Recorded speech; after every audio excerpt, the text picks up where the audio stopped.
Cumprimento à ADIFA, nas pessoas do Dr. Nuno Flora e da doutora Andrea de Sousa, a quem agradeço desde já aqui a presença na Comissão de Saúde.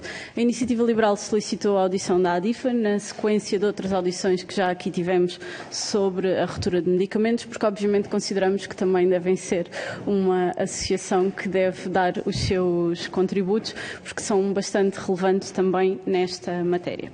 De acordo com os dados que temos, em maio do ano passado, os custos de fabrico dos medicamentos já tinham aumentado mais de 40% por causa das dificuldades provocadas pela pandemia de Covid e pela guerra na Ucrânia. No caso da guerra, um dos impactos mais imediatos foi o aumento brutal do preço dos combustíveis. Como se sabe, a indústria farmacêutica importa a maior parte das matérias-primas e de produto acabado e, segundo podemos apurar, este aumento do preço dos combustíveis tem tido impacto a vários níveis, quer no custo do transporte, da energia e na obtenção das próprias matérias-primas. Estaremos a falar de uma subida de cerca de 20% nos custos energéticos da distribuição farmacêutica e em julho o Dr. Nuno Flora afirmou publicamente que esta subida teria um impacto estimado de mais de 3 milhões de euros até ao final do ano. Nessa altura foram diversos alertas que, se nada fosse feito, iria começar a verificar-se a ruptura dos medicamentos mais baratos, nomeadamente daqueles que já não têm patentes, e é isso que temos que se tem estado a verificar. Como se sabe, para minimizar a ruptura a que temos vindo a assistir, que não é de agora, o Governo proibiu a exportação de cerca de 130 medicamentos. Na audição da semana passada, o Secretário-Geral da APM afirmou que a proibição da exportação de medicamentos só por si não resolve o problema, porque obviamente não podemos proibir aquilo que não existe em estoque, nomeadamente dadas as cotas de abastecimento que são muito restritivas. Portanto, aqui gostava de vos perguntar se corroboram esta opinião da APM e, se sim, que outras medidas consideram que deveriam ser adotadas pelo Governo. Pergunto ainda se o Dr. Nuno Flora mantém esta estimativa de 3 milhões de euros como valor do impacto da subida do preço dos combustíveis. E gostaria ainda de saber se a ADIFA concorda que a inflação veio ainda agravar o problema da falta de competitividade dos preços dos medicamentos no mercado português e, se sim, pergunto se nos podem fazer um retrato da real dimensão deste problema.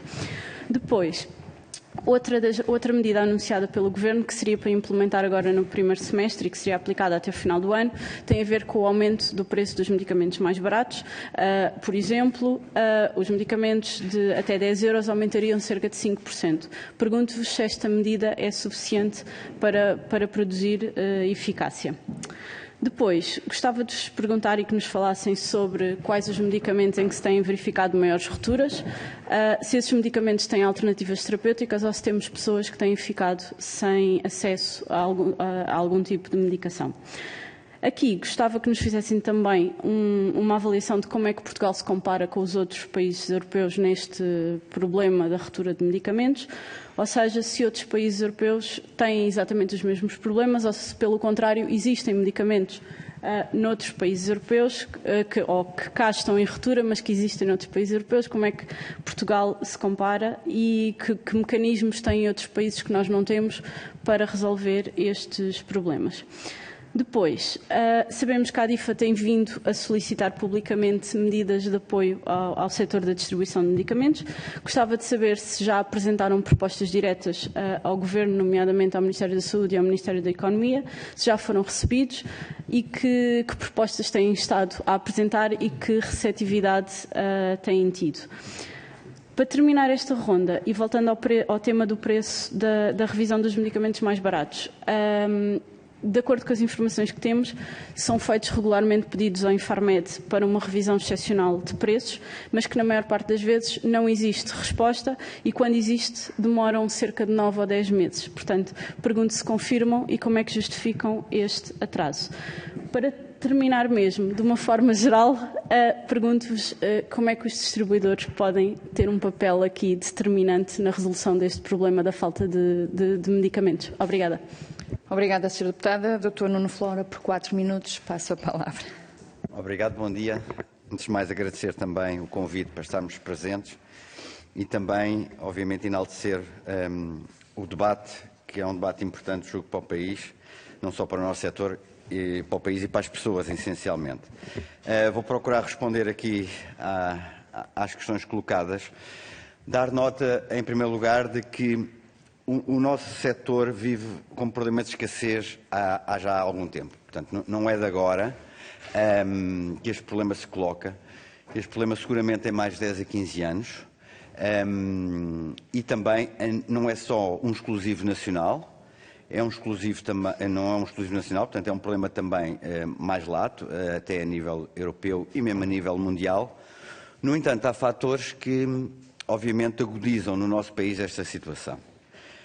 Em primeiro lugar, por sermos um país periférico, uma economia menos atrativa do ponto de vista da colocação do produto no mercado farmacêutico, e também porque o nosso nível de preço é muito baixo comparativamente com os outros países.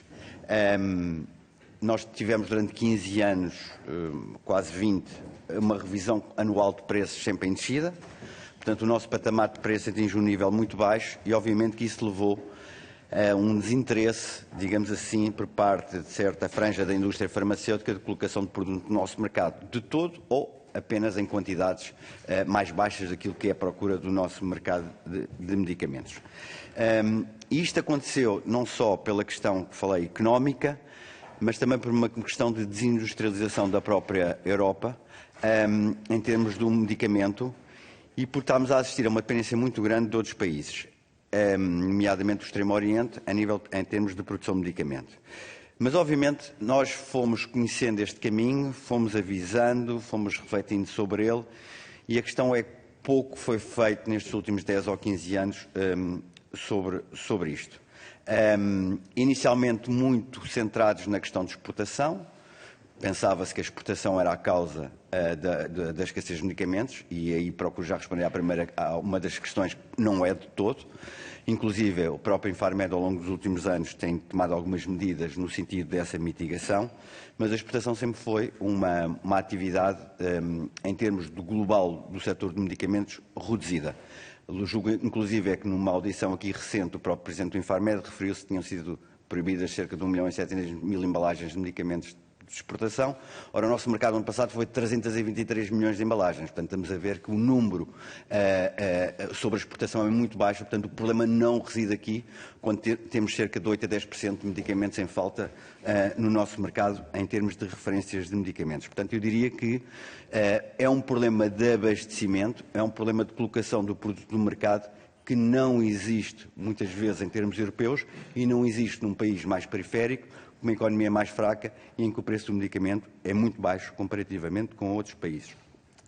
Somando a isto, obviamente, que temos depois problemas de produção.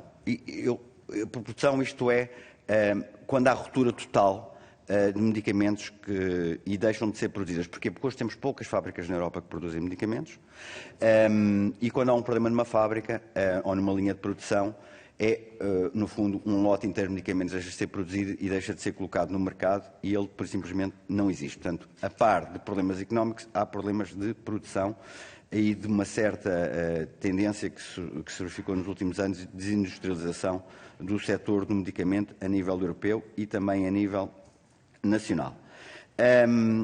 Em cima disto, tivemos uma pandemia. Tivemos depois o início de uma guerra a leste e uma crise energética. Tudo isto, obviamente, veio criar, não só na produção, mas no resto da cadeia de abastecimento de medicamentos, pressões muito grandes e dificultou muito, no fundo, não só no acesso ao produto, mas também em termos de tempo de colocação de produto no mercado. Enquanto antes tínhamos, se calhar, produtos que nos chegavam em 4, 5 meses, hoje temos produtos a chegar-nos a um ano ou mais que isso. Ou seja, as cadeias de abastecimento estão muito fragilizadas. Eu sei que tenho de acelerar no tempo, não é? Teríamos depois uma segunda oportunidade. Estão muito fragilizadas e precisam de apoio. Os nossos cálculos para este ano, infelizmente, com a inflação, são muito mais gravosos que aquilo que tínhamos avisado em tempo, julgo que em maio e junho, para o final do ano. Serão superiores seguramente a cerca de 6, 7 milhões de euros em termos de custos relacionados com o aumento da inflação, não só energéticos. Nós também temos custos em termos, por exemplo, de recursos humanos. Obviamente que eles estão a subir e isso é lícito, claro que sim. Têm de acompanhar ou devem acompanhar ao máximo possível a inflação. E não sentimos depois a medidas de apoio, também me fez essa pergunta, de apoio ao setor. Nós, neste período de Covid e no período de crise energética, o setor da distribuição de medicamentos não teve um apoio que fosse do Estado ou do Governo ou de qualquer outra entidade sobre isso. Quer do ponto de vista energético, quer do ponto de vista fiscal. Aliás, fizemos algumas propostas para a dedutibilidade dos custos com combustíveis, para a redução dos custos com o IUC, nomeadamente, para a utilização também de redução de custos com portagens. Portanto, e não tivemos durante este período de tempo qualquer apoio a este setor. Os apoios que tivemos foram aqueles globais para a sociedade, digamos assim, e não específico para o setor unicamente. E só para terminar esta parte, queria aqui chamar a atenção que acho que devemos entender o medicamento, até ligando a esta última intervenção, como um bem essencial à sociedade, e acho que não estamos a caminhar nesse sentido. Nós temos, por exemplo, em termos de apoios ao transporte de mercadorias, temos apoios ao transporte público de passageiros, temos apoios ao transporte privado de passageiros, táxis, etc. E não temos um apoio para um setor que nós consideramos que é essencial. Obviamente, se as pessoas não comerem, morrem, se as pessoas não tiverem o que vestir, morrem, mas se as pessoas também não tiverem medicamentos, também morrem. E, portanto, este é um setor, lá está, pelos últimos anos e por aquilo que tem acontecido agora, mais particularmente em termos de inflação, que necessita de apoios para continuar a cumprir com aquilo que é o nível de serviço a que temos habituado a população portuguesa. Obrigada, Dr. Nuno. Vamos passar a palavra aos grupos parlamentares. Passo a palavra ao parlamentar do Partido Socialista. 4 minutos, por favor, Sr. Deputado. Muito obrigada, Sra. Presidente, excelentíssimo Sr. Presidente da ADIFA, Sr. Dr. Nuno Flora, Sra. Secretária-Geral, Dra. Andrea de Sousa.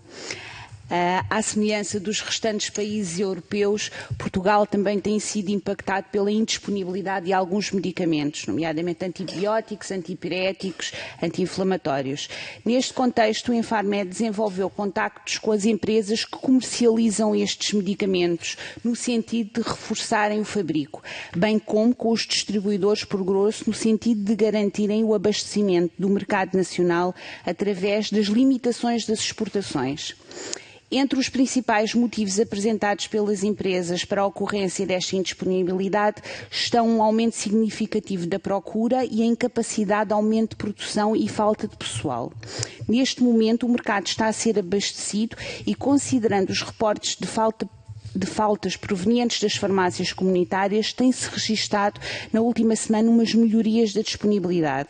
Constata-se que até à data não houve necessidade de emitir orientações específicas para o ajuste de doses. Não obstante, o Infarmed continua a monitorizar diariamente o abastecimento do mercado destes medicamentos, ajustando as medidas acima referidas sempre que necessário, mantendo uma estreita colaboração com os titulares de autorização de introdução no mercado, procurando a agilização de procedimentos, tendo em vista o suprimento de rupturas com impacto na saúde pública. Também ao nível europeu, o Infarmed tem participado com a Agência Europeia de Medicamentos na monitorização do abastecimento do mercado de antibióticos, em cujo processo questiona as empresas titulares de autorização de introdução do mercado e solicita soluções considerando as suas obrigações legais de abastecer adequadamente o mercado. O Infarmed disponibilizou recentemente no seu website o comunicado da Agência Europeia dos Medicamentos com a atualização da informação sobre escassez de antibióticos na União Europeia. Salienta-se que o Infarmed publica no seu site os medicamentos em situação de ruptura, período de ruptura e respectiva medida de mitigação e exige aos titulares de autorização de introdução no mercado, com rupturas de impacto médio e elevado, a apresentação de plano de contingência, o qual deve incluir um conjunto de medidas de mitigação. Já aqui ouvimos várias entidades sobre este assunto e o bastonário da Ordem dos Farmacêuticos referiu-nos que este regime de preços pode impulsionar o crescimento da exportação paralela de medicamentos para países europeus onde são praticados preços mais elevados. Também esclareceu que os operadores devem assegurar primeiro o abastecimento regular do mercado nacional e lembrou o papel importante do Infarmed na definição e atualização da lista de fármacos essenciais cuja exportação requer uma notificação prévia. O representante dos farmacêuticos reconheceu também a tendência para o aumento das rupturas, mas fez questão de distinguir as falhas de abastecimento pontuais relacionadas com picos de procura, como são agora exemplo alguns fármacos utilizados no tratamento de infecções virais e respiratórias. O Sr. Ministro da Saúde recentemente falou também na possibilidade de avaliar os recursos de contexto. Neste sentido, que contributo nos podem dar sobre este assunto? Muito obrigada. Muito obrigada, Sra. Deputada. Passo a palavra ao Grupo Parlamentar do PST, Sra. Deputada Cláudia Bento. Obrigada, Sra. Presidente, Senhoras e Senhores Deputados. Saúdo o Dr. Nuno Flora e a Dra. Andrea de Sousa aqui presentes e agradecer as explicações e sugestões que nos vão fornecer sobre um tema tão preocupante e que nos afeta a todos, que seja a ruptura de medicamentos e que já motivou, como aqui já foi referido também, diversas audições nesta Comissão de Saúde. E, na realidade, nos últimos meses têm sido recorrentes a situações de falta de medicamentos nas farmácias, as quais criam frustrações, receios nos utentes que temem ver os seus tratamentos interrompidos. E, portanto, é uma situação que está a passar de ser recorrente para uma situação contínua, de gravidade crescente em termos de saúde pública, na medida em que está a pôr em causa o acesso de muitos doentes à medicação que necessitam, o que é especialmente sério no caso dos portadores de doenças crónicas, como, por exemplo, a hipertensão e a diabetes. E, portanto, não queremos nem nos podemos habituar a esta situação. Em novembro do ano passado, o Índice Nacional de Acesso ao Medicamento Hospitalar, um estudo promovido pela Associação Portuguesa de Administradores Hospitalares, concluiu que a carga administrativa continua a ser, para 70% dos hospitais, a grande barreira no acesso a novos medicamentos. Segundo esse estudo, em cerca de metade dos hospitais, as rupturas no fornecimento de medicamentos aconteceram mensalmente, sendo esta situação considerada um problema grave por 77% das instituições. No final do ano passado foi também noticiada, em novembro, a existência de 2022, a existência de mais de 858 medicamentos em ruptura, 33 dos quais não apresentavam alternativa no mercado, estando os problemas no fabrico na origem da maioria das falhas. E aqui pergunto se nos podem dar a quantidade de fármacos que não têm substitutos neste momento em Portugal. E, portanto, é uma situação preocupante. É certo, como aqui já foi referido por vocês, que não são problemas novos, mas a verdade é que o tempo passa e eles não são resolvidos. Outro problema, embora também relacionado com a falta de medicamentos, tem a ver com a pressão sobre o preço dos medicamentos, e aqui também já foi mencionado esta situação, devido à inflação e ao aumento dos custos de produção. E a verdade é que, se nada for feito, a indústria já alertou para o risco de descontinuação, com a consequente ruptura no seu abastecimento. Aliás, portanto, é um grave problema que subsiste no sistema português, tem a ver com as enormes dívidas que o Estado acumula junto da indústria farmacêutica. Assim, apesar dos cerca de 1.000 milhões de euros injetados em dezembro passado, as dívidas do Serviço Nacional de Saúde à indústria farmacêutica permanecem nos 746 milhões de euros e a dívida vencida não desceu abaixo dos 390 milhões de euros, com um prazo médio de pagamento de 200 dias. Quer isto dizer que o Estado paga aos produtores de medicamentos 7 meses depois destes fármacos lhe terem sido fornecidos. E em novembro passado a demora ultrapassava os 312 dias, ou seja, mais de 10 meses. Mas a verdade, e o que importa agora, é saber como é que é possível evitar-se esta descontinuação de medicamentos sem prejudicar os doentes. E, neste sentido, gostaria de perguntar à Associação de Distribuidores Farmacêuticos quais as propostas que estão em condições de efetuar em defesa dos consumidores, dos produtores e dos distribuidores de medicamentos. No segundo ponto, num comunicado enviado pela vossa associação, pela Associação de Distribuidores Farmacêuticos, combater a inflação, continuar a abastecer, aproximar os medicamentos hospitalares dos doentes e reconhecer a distribuição de medicamentos como infraestrutura crítica para o país, eram por vocês considerados como prioridades, como metas para este ano, para o setor da distribuição farmacêutica. E, nesse contexto, queria deixar 3 questões. Há necessidade de se proceder a uma atualização de preços? Sim ou não? Se esta atualização será transversal, ou seja, para todos os medicamentos, ou será apenas excepcional para alguns medicamentos? Como é que se pode efetuar a transição de fármacos dispensados no meio hospitalar para as farmácias comunitárias, para além dos benefícios do acesso e da melhoria do acesso dos fármacos aos doentes, que outros benefícios é que podem ter para além desta acessibilidade dos utentes, e quais os pontos que sugerem nas alterações dos processos de distribuição farmacêutica? Eram estas questões que gostaria de deixar. Obrigada. Obrigada, Sra. Deputada. Não estando presentes os restantes grupos parlamentares que já apresentaram as suas desculpas por estarem a decorrer outras comissões em simultâneo, passava então a palavra ao Dr. Nuno Flora por um período de 8 minutos, antes de passarmos à segunda ronda. Muito obrigado. Bem, vou procurar então agora centrar-me mais nas soluções do que propriamente nas causas que nos trazem aqui. Em primeiro lugar, portanto, julgo que no sentido, dividiria isto em 3 eixos. Quanto ao eixo da produção, acho que há um longo trabalho a fazer, há um trabalho a nível europeu, e aí mais com o Governo, de continuar a estimular pacotes de ajuda à economia do setor do medicamento e da sua industrialização. A nível nacional, apoio também à indústria nacional de medicamentos. Eu há pouco falei de desindustrialização, no entanto continuam a haver boas unidades produtivas, apesar de menor número do que eram há 20, 30 ou 40 anos atrás, mas continuam a existir boas unidades produtivas no nosso país que devem ser apoiadas, e depois a questão do preço também aqui colocada.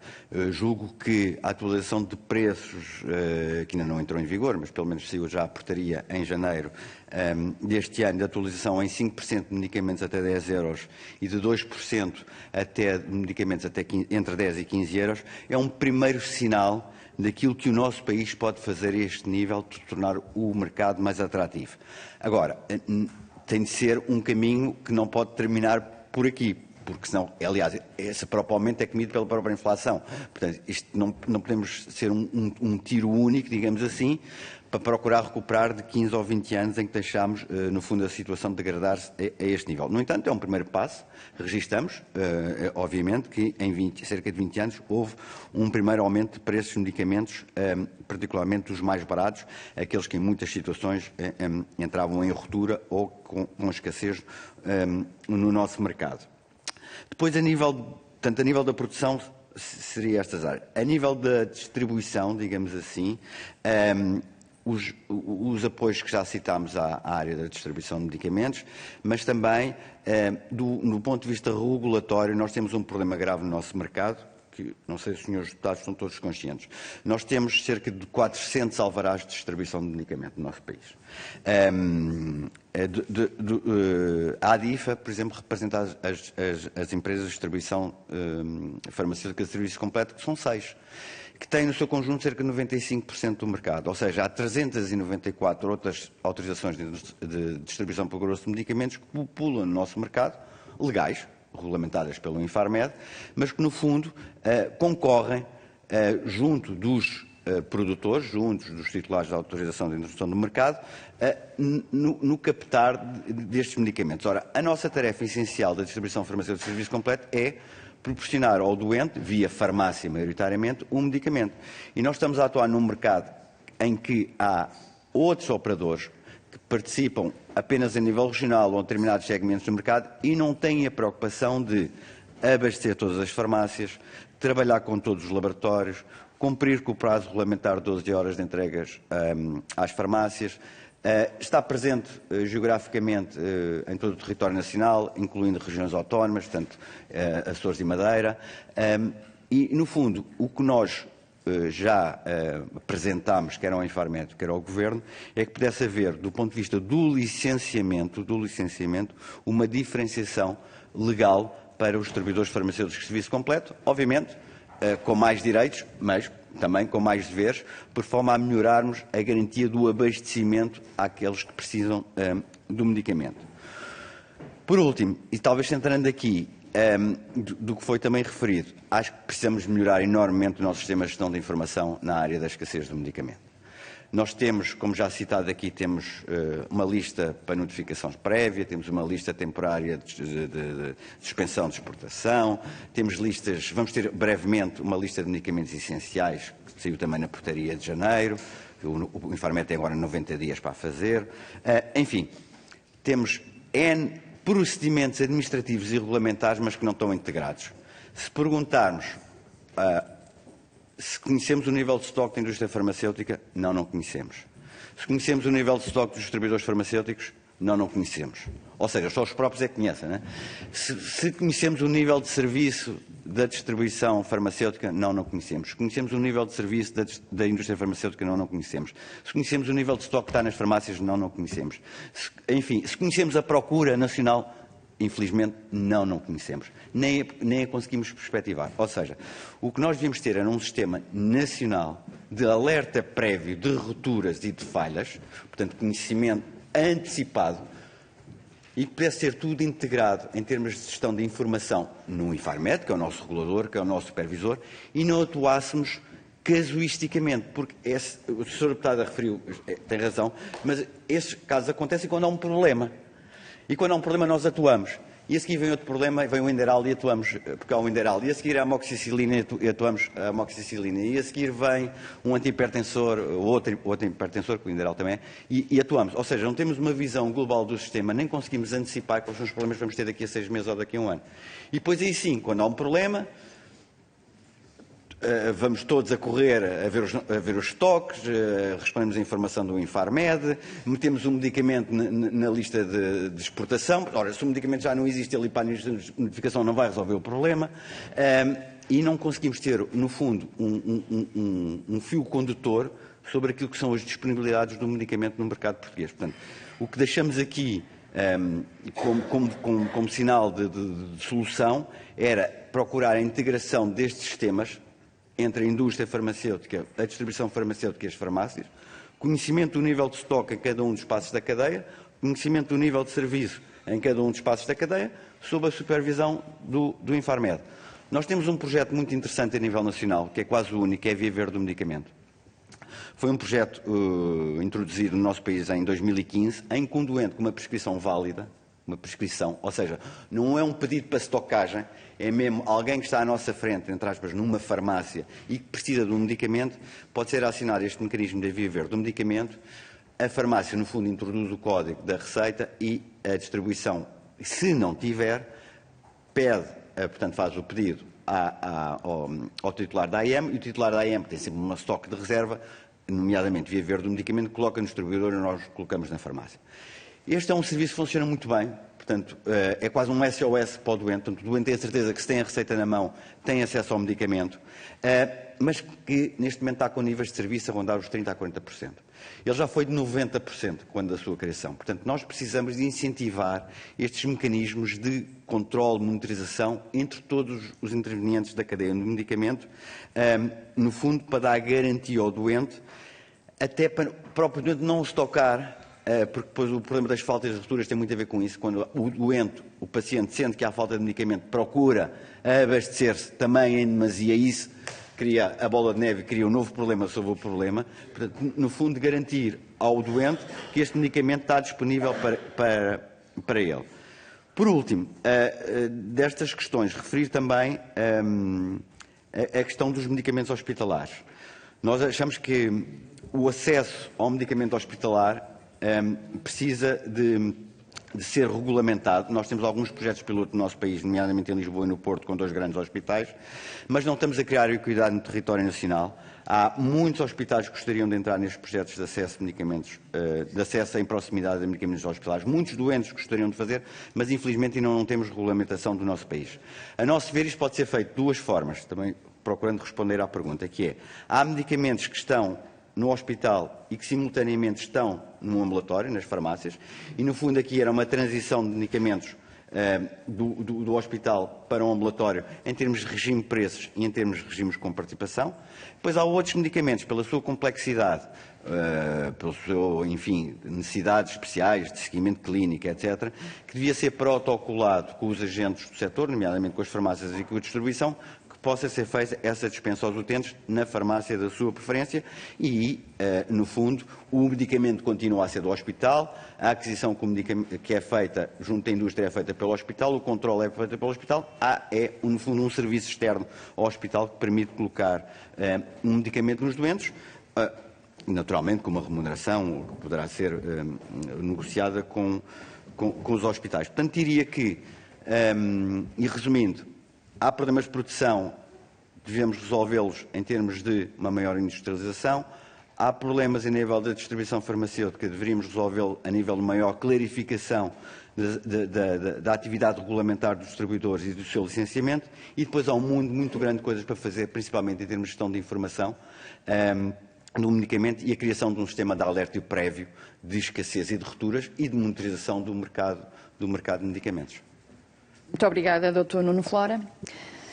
Agora, na segunda ronda, damos 1 minuto a cada deputado dos grupos parlamentares aqui presentes. Passo a palavra ao Grupo Parlamentar do Partido Socialista, a Sra. Deputada Ana Isabel Santos. Tem a palavra. Ora, eu quero agradecer a presença aqui da informação que nos deram, bastante relevante, e aqui com algumas soluções também que apresentaram. Da parte do grupo do Partido Socialista, agradeço a vossa presença. Muito obrigada. Muito obrigada, Sra. Deputada. Grupo Parlamentar do PST, Sra. Deputada Cláudia Bento, tem a palavra. Obrigada, Sr. Presidente. Também queria agradecer as explanações e aqui as explicações e sugestões dadas, e o que é importante é resolvermos este problema e irmos de encontro às necessidades dos utentes. Eu fiquei só com uma dúvida que não entendi muito bem como é que era a disponibilização da via verde do medicamento. É para qualquer tipo de medicamento ou é só medicamentos hospitalares? Agradecia só que me elucidassem e onde é que funcionou e se nos pode dar algum feedback desse programa, que parece ser realmente muito interessante e penso que poderia ser alargado no âmbito nacional. Obrigada. Obrigada, Sra. Deputada. Grupo Parlamentar do Chega, Sr. Deputado Pedro Frazão. Muito obrigado, Sra. Presidente. Senhores Deputados, cumprimento a DIAFA e os seus representantes.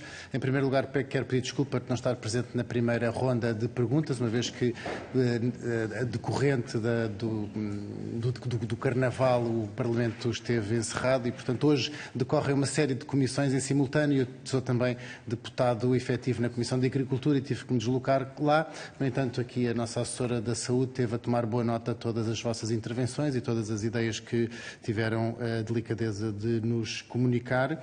Portanto, não estando presente na primeira ronda, não vou agora deixar outras perguntas. Queria só sublinhar que o Grupo Parlamentar do Chega foi o primeiro grupo a apresentar requerimentos aqui e a falar deste assunto da escassez de medicamentos. Chamámos o bastonário da Ordem dos Farmacêuticos, chamámos a Presidente da ANF, chamámos também o grupo de medicamentos da Ordem dos Médicos e, portanto, é um assunto que desde a primeira hora nos preocupa-nos o acesso ao medicamento dos portugueses e acompanhamos também as vossas preocupações. Muito obrigado. Muito obrigada, Sr. Deputado. Tem a palavra o Grupo Parlamentar na Iniciativa Liberal, Sra. Deputada Joana Cordeiro. Obrigada, Sr. Presidente. Queria só começar e aproveitar para agradecer as informações que aqui a ADIFA já nos trouxe. Gostava só de recuperar aqui um ponto.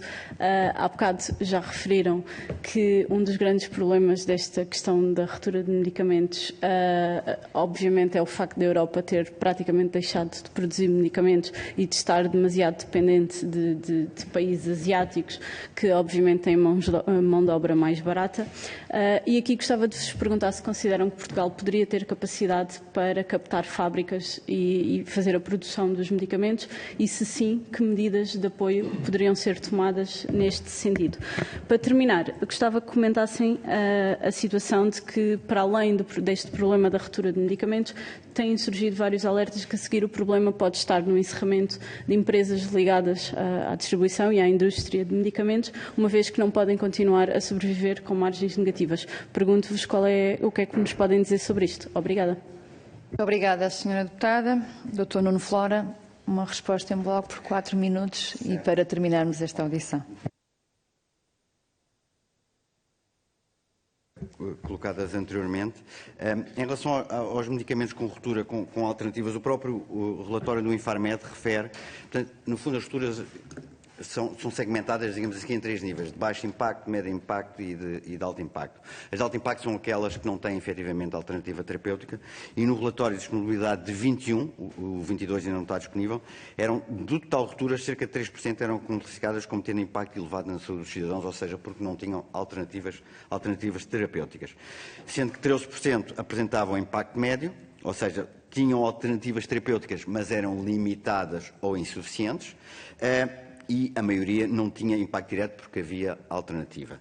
No entanto, eu aqui gostava de ressalvar uma questão, é que não é medido aquilo que é um impacto para as pessoas e para o sistema de saúde, em termos de deslocações, porque num evento tem de haver uma nova prescrição, tem de recorrer novamente ao Serviço Nacional de Saúde ou ao privado, onde for o utente estiver, portanto, quer do ponto de vista pessoal, quer do ponto de vista para o sistema de saúde no seu geral, estamos aqui a criar constrangimentos e custos excessivos que não estão contabilizados neste relatório, porque ele dedica-se apenas à contabilização em termos de saúde.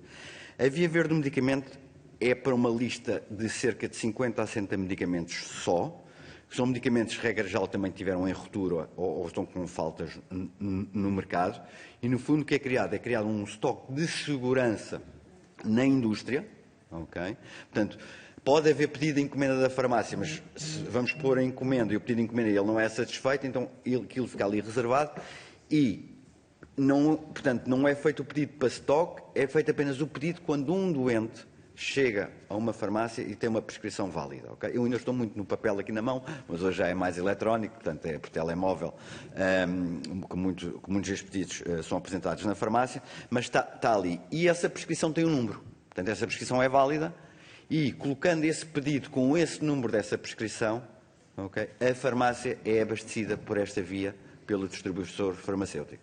Mas lá está, para situações pontuais, digamos assim, e para uma lista mais reduzida de medicamentos. E é feito em todo o território nacional, portanto, todas as farmácias, todos os coisas. É claro, ele não pode ser o canal preferencial. O ideal é que o canal normal, usual, funcione e esta via verde, no fundo, é aplicada apenas para medicamentos que estão com graves problemas de limitação de abastecimento. Porque ele não deve ser o canal preferencial, as coisas devem funcionar normalmente, no fundo, no abastecimento e no mercado farmacêutico, e isto não ser, obviamente, o canal preferencial. É um canal que permite tirar alguma pressão, digamos assim, particularmente junto dos doentes. Depois, tinha se calhar só duas questões aqui para responder. Quanto à industrialização do nosso país, nós temos um historial muito bonito, não nos últimos anos, mas temos um historial durante largas décadas de forte industrialização do medicamento no nosso país. Portanto, e ainda temos boas unidades fabris e espalhadas pelo território nacional, não vou aqui citar nomes, mas todos com certeza os seus deputados conhecem, não é só em Lisboa, é no Porto, é na região centro, enfim, temos várias unidades e boas unidades fabris no nosso país. O que sucede é que muitas delas funcionam não tanto em termos do campo da inovação, excetuando talvez uma exceção, okay? Mas mais naquilo que é o mundo do medicamento genérico, digamos assim. E como vimos no início, o mundo do medicamento genérico foi muito afetado pelo preço, digamos assim. Portanto, hoje fabrica-se medicamentos com uma margem muito reduzida. É difícil, lá está, é um caminho que tem de ser percorrido, não é de um dia para o outro, mas há, do ponto de vista dos custos de contexto, muita coisa que o Estado português pode fazer no apoio. Eu aqui não estou a falar sobre o meu setor, estou a falar sobre, portanto, sobre o setor da indústria, mas há muitas questões que a nível de custos de contexto, nomeadamente alguns já citados, energéticos, outros a nível da regulamentação, de taxas. Uma questão aqui citada, lá está, não vou falar, dos atrasos nos pagamentos, enfim. Há muitas questões que podem concorrer para o fortalecimento da indústria farmacêutica a nível nacional. Em termos de distribuição farmacêutica, nós tivemos, na última década, duas grandes falências a nível nacional, mais derivadas do tempo da Troika, uma grande cooperativa a norte, que foi a Cofanor, e uma grande cooperativa a sul, que era a Udifar, que juntas, nos seus tempos áureos, digamos assim, tinham cerca de 30% a 40% do mercado. Ora, o que nós não queremos é que isso volte a acontecer, ou seja, o perigo da insolvência existe. Isto porquê? Porque isto é um setor que trabalha com margens muito baixas. Tem volume, certo, mas trabalha com margens muito baixas e opera, em certos casos, com rotas negativas. Ir a Barrancos entregar diariamente medicamentos não é uma rota rentável, digamos assim. Agora, claro que isto tem de ser muito bem ponderado com outras rotas, no fundo, que possam ser rentáveis e com o nível de serviço que nós não queremos perder das duas entregas diárias. Ou seja, o risco está lá sempre. Efetivamente é um setor que trabalha com margens muito baixas e muito diminutas e temos um histórico recente da última década de perda de dois importantes operadores do mercado. É claro que quem ficou fica também mais forte, criou resiliência, passou pelo Covid e tem procurado, na medida das suas possibilidades, manter o nível de serviço que presta às farmácias. Agora, o que nós fomos fazendo e fomos referindo e vamos referindo recorrentemente é os perigos que existem, particularmente em termos de abastecimento a nível nacional e particularmente a nível de serviço, que não queremos perder. Nós não queremos passar das duas rotas diárias que temos para uma rota diária, porque sabemos que isso vai ter impacto no cidadão, porque se hoje se diz passe cá à tarde, com situações destas pode ser olha, passe cá amanhã ou passe cá daqui a 2 dias, e isso são tratamentos que não se iniciam, são terapêuticas que são interrompidas, e isso obviamente não é bom para a saúde da população. Muito obrigada. Em nome da Comissão de Saúde, à Associação de Distribuidores Farmacêuticos, agradecimento por terem vindo à Comissão de Saúde. Dr. Nuno Flora, doutora Andrea de Sousa, mais uma vez, cumprimentos e o agradecimento pelos esclarecimentos prestados. Muito obrigada. Senhoras e senhores deputados, dentro de 5 minutos, a audição da CIM, e eu peço à senhora deputada Joana Lima para assumir depois a coordenação dos trabalhos. Muito obrigada.